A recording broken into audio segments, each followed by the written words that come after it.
Good morning, everyone, and welcome into Wake and Take. It's your boy Jason, and we have some football to talk about today.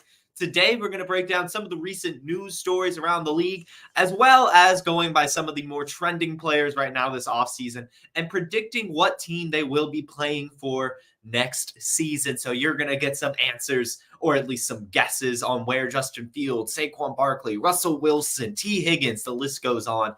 All of those players, we're going to talk about them and where they should be next season. So go ahead, take out your coffee, sit back, relax, and enjoy the show.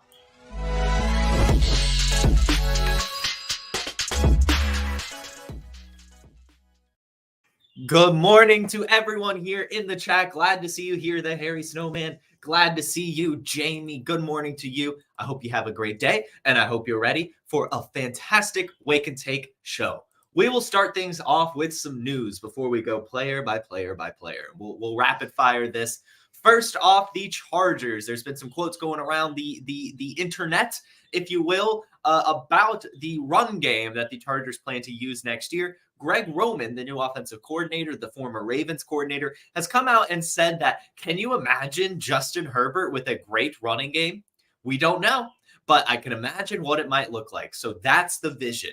He goes on to say that we're probably going to see a multiple running game, lots of motions, lots of shifting with a diverse passing game. And this is just kind of what we should have expected, right? When we hear that hire of Greg Roman working together with Jim Harbaugh at Stanford, just a very plain NFL offense. I think a lot of people were reading into this quote thinking that Greg Roman meant that Justin Herbert would run the ball a lot like Lamar Jackson. I don't think that's necessarily the case when I read this quote. I think it means more so that the Chargers do want to invest into their run game, and specifically their more just standard run game, the power run game, which leads me to my point in that I really do believe that the Chargers will be drafting Blake Corum. Of course, Jim Harbaugh worked with him in Michigan, coached him up really well, fit his system really well, and they're sitting in a really nice spot draft capital-wise to where they're going to be able to get Blake Corum without even reaching too much. So I really think that's the plan of attack here for the Chargers.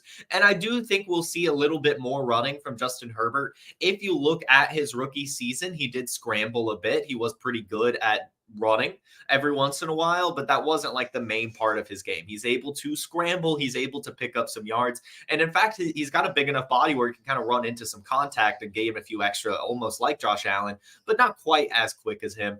So I don't necessarily think that they're going to put like read options and all of that stuff into the Chargers playbook, but I wouldn't be surprised if they're like, Justin, feel free to play hero every once in a while if you have to. It's not just about being a pocket passer. And I just think that's really good. Ultimately, when I see this quote, we're seeing a more balanced attack coming to Los Angeles. And I think it's going to be really good. And I think it's going to start with Blake Corum being their new power running back and Austin Eckler probably moving on in free agency.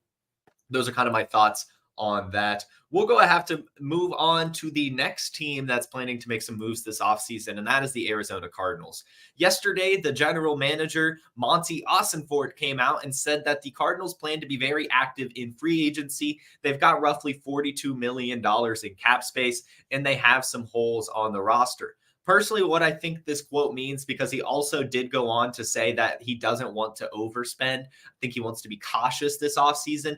Personally, I think that the Cardinals will be bringing back Hollywood Brown. I know that this is a guy that's a pending free agent, but right now, I think that the Cardinals will be able to bring him back fairly cheap. And if you'll remember, the whole reason he went to the Cardinals in the first place is because Kyler Murray specifically asked for him. And that's an area of need on this team. And I think they'll want to go back to him and probably draft a wide receiver with their number 4 pick. I think that makes a lot of sense. Bringing back Hollywood and hoping Marvin Harrison comes to them. I think that's a really solid wide receiver core.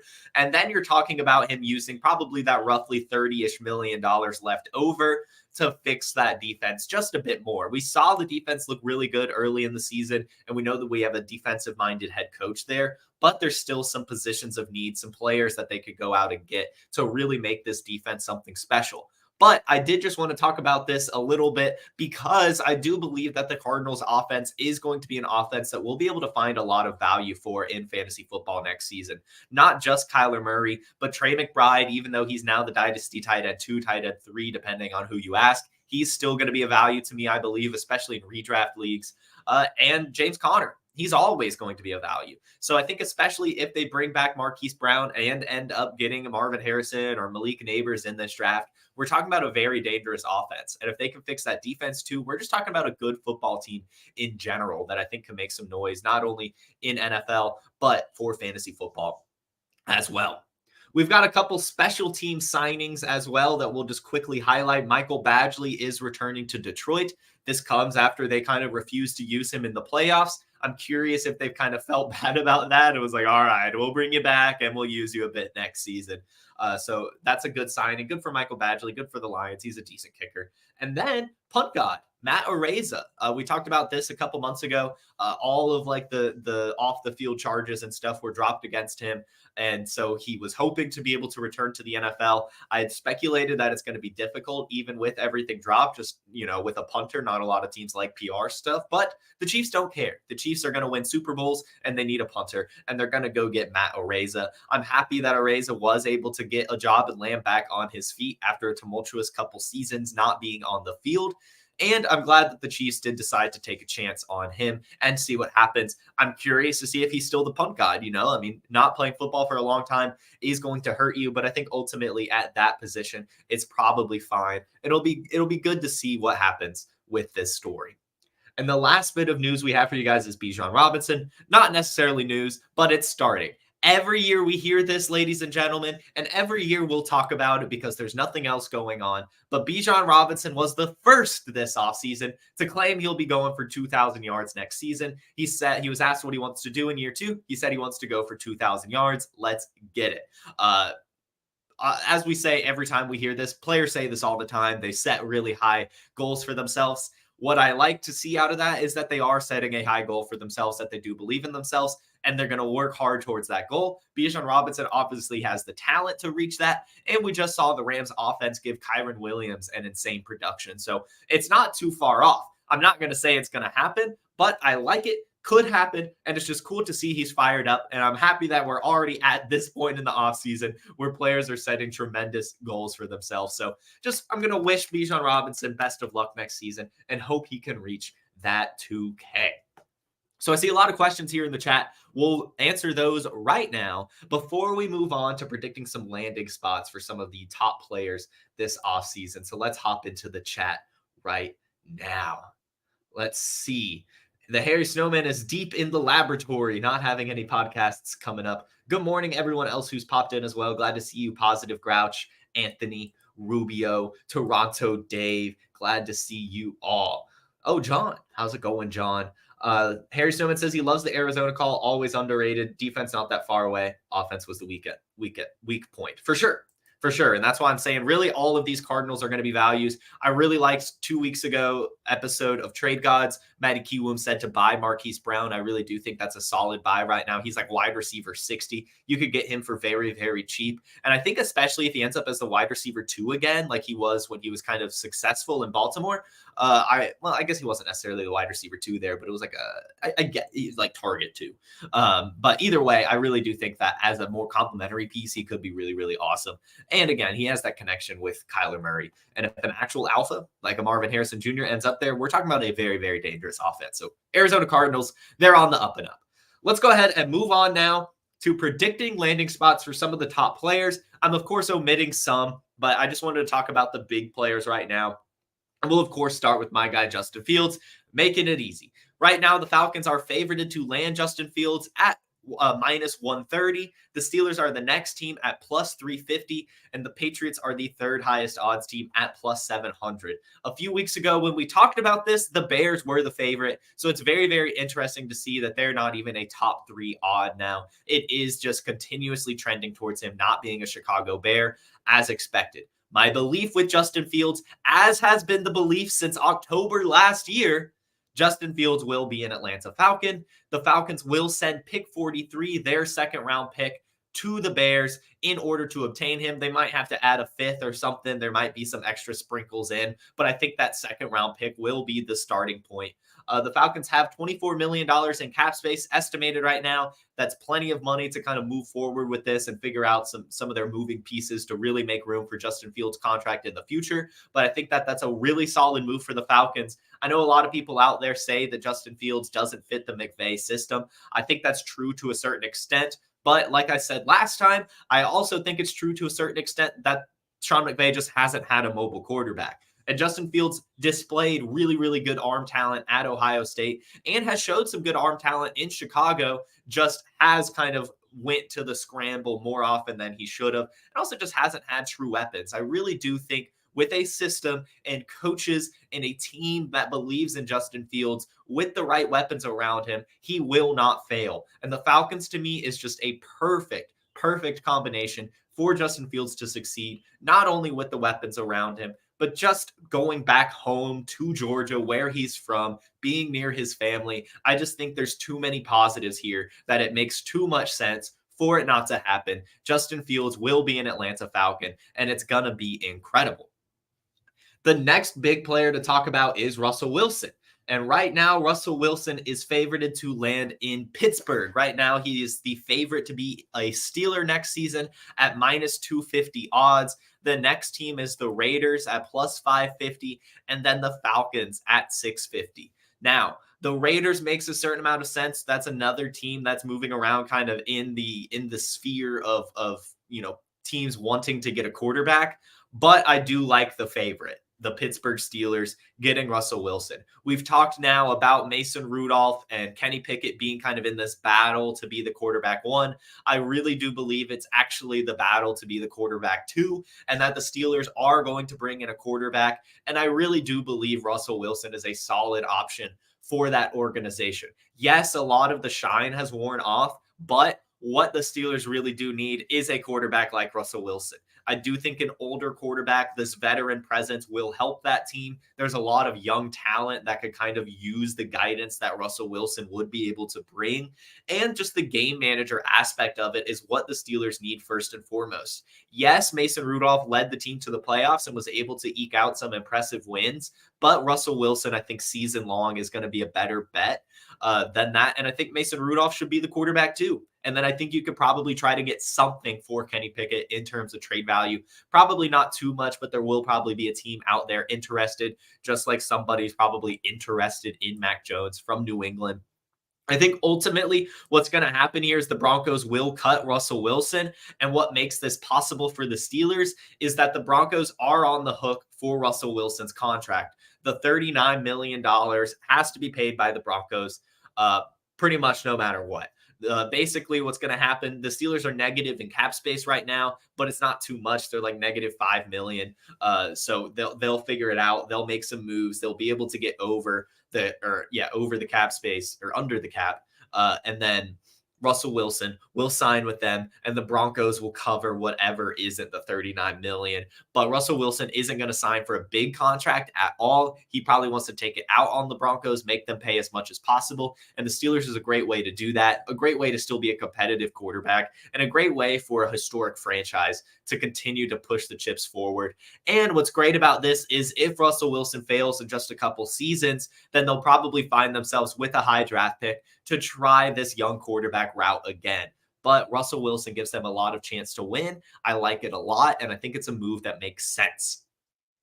The next one is Kirk Cousins. And right now, the favorite to land Kirk Cousins is the Falcons at plus 350. Next is the Patriots at plus 450. And then the Vikings at plus 650. And then the Commanders at plus 1,000. While the Commanders would be hilarious, I really do think they are going the draft route. I think they will be taking a Drake May. Whether that's the right decision or not, I won't speculate on. What I'm speculating on is where Kirk Cousins lands. And I really just firmly believe it's the Vikings. I've been saying it for weeks now. I really just don't believe the market for Kirk Cousins is as high as Kirk Cousins and his agent and a lot of the media is presenting. I know that Kirk Cousins and the Vikings are differing on how much money he wants. I think he wants around 40, and I think the Vikings were okay paying 30-ish, 35-ish. So I think ultimately that's where we're going to land.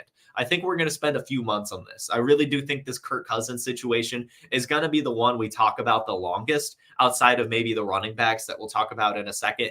But I think that Kirk Cousins and his agent are going to explore their options a lot this offseason.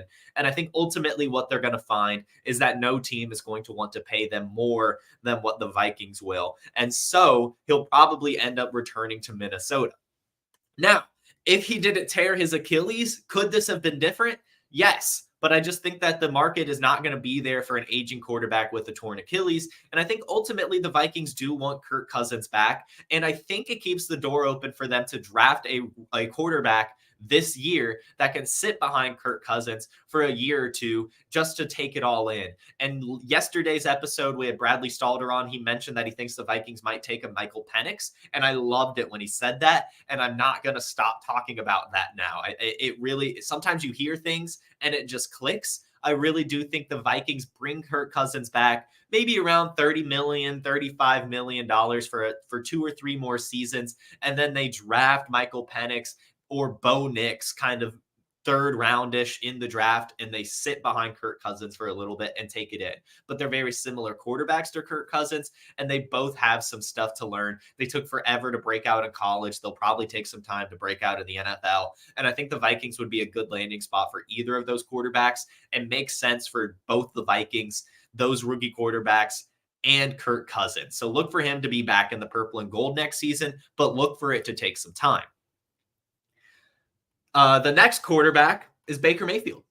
Baker Mayfield right now, the odds are Buccaneers are the favorite with him, with the Falcons, then Seahawks, then Bears. But I think ultimately what's going to happen here is Baker Mayfield returns to the Buccaneers. I really do believe it. I think that while he played a great season, he didn't really do enough for other teams to want him too much, at least not much more than what the Buccaneers want him for. Right now, the Buccaneers have a decent amount of cap space, and I think that they could pay Baker Mayfield around $25 to $30 million a year and sign him for 2 to 3 more seasons, kind of like what the Seahawks did with Geno Smith. Maybe backload the contract if they have to, maybe put an out. But even though it was a good year, I still think there's some caution around Baker Mayfield, and I think that that's going to allow the Buccaneers to be able to bring this quarterback back without spending too much money. But I think that's probably what's going to happen.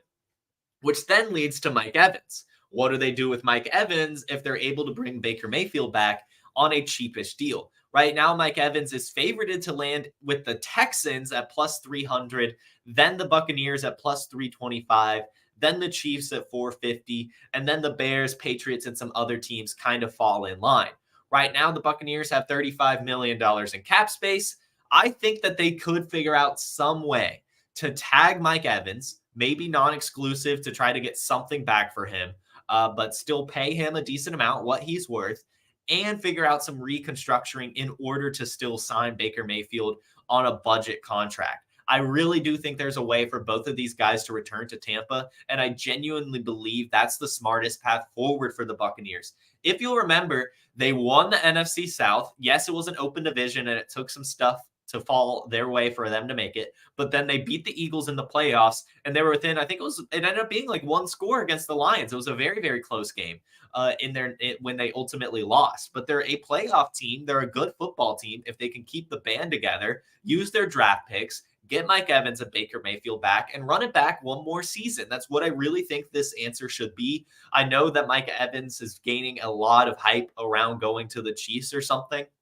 I think if it isn't the Buccaneers, I do think it probably is the Chiefs, as much as I hate to say it. But I think ultimately the Buccaneers makes the most sense to me. And I don't like the Texans. I see that they're the favorite right now, but I don't think that's a great landing spot for him. I think he would just ultimately clash with what Nico Collins brings to the table. And the Texans would be better served getting a younger wide receiver in the draft. They've already got Tank Dell. They've already got Nico Collins. I think they'll be okay with Mike Evans. So I think Buccaneers, and if it's not the Bucs, I'll go with Chiefs. But I think the Buccaneers will work some magic to get both of their guys back.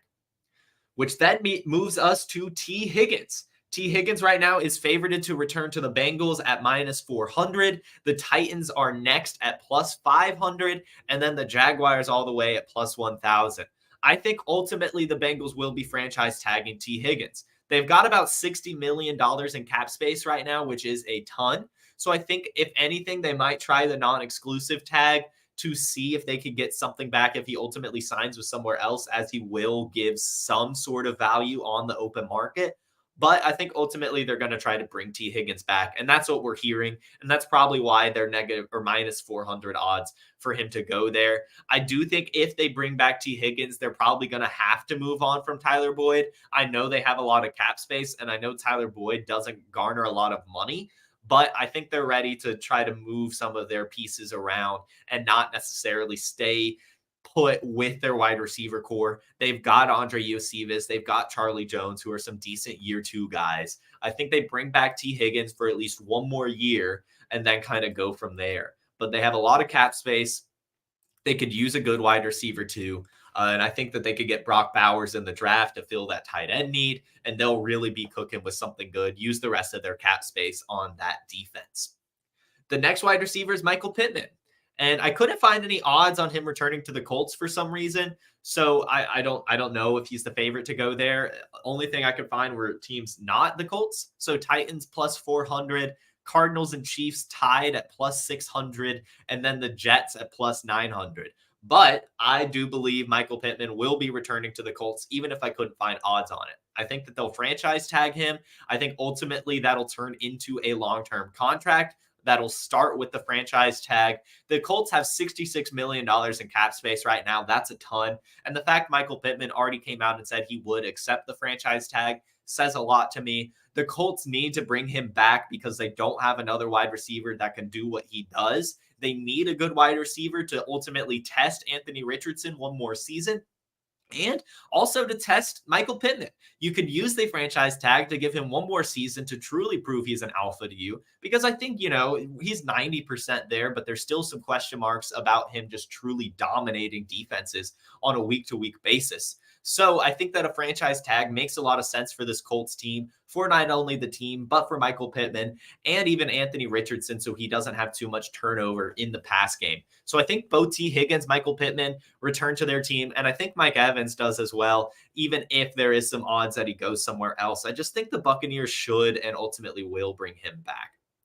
Which then leads us to two running backs who are hot on the market right now. Saquon Barkley, we'll start with. Right now, he's actually favorited to return to the Giants. He's at minus 150 right now to return to the Giants, and then plus 275 to go to the Texans, and plus 400 to go to the Chargers. All of those are great. Of course, it'd be fine if he stays in New York. We see that they run the offense through him. While it's not a great offense, he still gets fantasy points. The Chargers would be awesome, especially, as I said earlier in the show, I don't think Austin Eckler will be back. But I don't think that's going to be a great move for the Chargers. I really do think they should answer that need in the draft and not spend a ton of money on Saquon Barkley, especially with how much money is tied up for Mike Williams and Keenan Allen right now. A team I do love, though, as I've been saying for a while now, is the Texans. The Texans right now have $60 million in cap space, and running back is a huge need. And Devin Singletary looked pretty good. Saquon Barkley is like 7 Devin Singletaries. So I think that it would be an incredible fit. I think Saquon Barkley going to the Texans makes a ton of sense with not only the money that they have, but also just how he'd fit in that offense. And I think the Texans would be incredibly dangerous with Saquon Barkley. They know it. Saquon Barkley knows it as well. That would be a really, really good offense. It'd be a fun offense. And I think that's ultimately what's going to happen. I really do think Saquon Barkley ends up on the Texans. We saw a few days ago, he followed CJ Stroud, Tank Dell, Nico Collins on Instagram. I really do think he's on the move from New York. I think that that bridge has kind of been burned and he's ready to go somewhere new. And I think it's going to be Houston. And the final running back is Josh Jacobs. Right now, he's favorited to return to the Raiders at minus 250, and then the Texans at plus 850, and then the Cowboys at plus 1200. I don't think the Texans makes a lot of sense for a running back like Josh Jacobs. They've already got Dameon Pierce. And then the Cowboys is an interesting one. At plus 1200, that is probably the one long bet I'm not against making from today's episode. I know plus 1200 is really, really far away, but the Cowboys does make some sense. Tony Pollard is still technically not returning to the team, although I think ultimately he does. But if he doesn't, I think Josh Jacobs could fit the Cowboys really well. But I think ultimately he does just return to the Raiders. I think he likes being in Vegas, And I think the Raiders like him. I know they had some disagreements last season, but I don't think the bridge was burned as much as necessarily like the Saquon Giants bridge. Like I still think it's intact. And the Raiders have $42 million in cap space. And I think Josh Jacobs also just loved Antonio Pierce as much of the Raiders did. So I think he's probably going to want to return. And I think the Raiders want him back, especially if they're going to go through a quarterback change. They're going to need a really good running back to kind of carry the load for a little bit. And if they're going to move on from Devontae Adams, like a lot of the rumors are suggesting, then they need Josh Jacobs back. They have the cap space. I think both sides probably want it, especially with the new head coach. I think it was more of a Josh McDaniels issue last season. I think they could bring him back for a couple more seasons and things will be good. I really do think that Josh Jacobs is back in Vegas. So those are my thoughts on a lot of the hot players. If you have any other players you want my speculations on, go ahead and ask it in the chat. I'm going to hop over now and see what you guys are talking about. Chargers are hard to mock. I don't know what Harbaugh is thinking. This is true. But I just think that ultimately Harbaugh probably wants as many Michigan players as he can get. I obviously don't think he'll get JJ McCarthy. He's got Justin Herbert, but I think he'd love to get Roman Wilson. I think he'd love to get Blake Corum. And I'm sure he'd even like to get the tight end that was a backup to Loveland, even late in the draft, just to have a blocking tight end. I really do think he's won as many of those Michigan players that he's used to as possible. And I'm sure that those Michigan players would want to play for him again. Blake Corum specifically because they need a running back. And I think he'd fit that system really, really well. And yes, Jamie puts the nail on the head. Charlie Jones could easily replace Tyler Boyd. Probably not as good as Tyler Boyd. I think we would have seen something last season from Charlie Jones if that was the case. But still, I really do like his route running ability. He's got good hands. They used him on punt return. So clearly he's a guy who can contribute. Cool. That should be it. It looks like there are no other questions in the chat on Instagram or YouTube. So that'll do it for today. Thank you all so much for tuning in. Thank you for listening to my speculation. I know I don't have any insider information, but hopefully I provided enough thought to make it reasonable for my expectations. And I really do hope the Buccaneers are back together. Even as a Falcons fan, I liked that Buccaneers team last year. It was really fun. So I hope Mike Evans and Baker Mayfield's back. But anyway, thank you all so much for tuning in. You guys have a fabulous Friday and a wonderful rest of your week. Enjoy your weekend. We'll be back here on Monday on the Player Profiler YouTube channel. So don't forget to subscribe and then don't forget to like this video either. You guys have a fantastic one. I'll see you later. Peace. From the Podfather to you, I deeply appreciate you tuning in. And many ask, what can I do? What can I do to help support the hosts, the research they do, the production costs? Go to playerprofiler.com, Dynasty Deluxe, World Famous Draft Kit, Rankings, DFS Dominator, and of course, data analysis. Subscribe to any one of those, and you support all of us and take Player Profiler to the moon.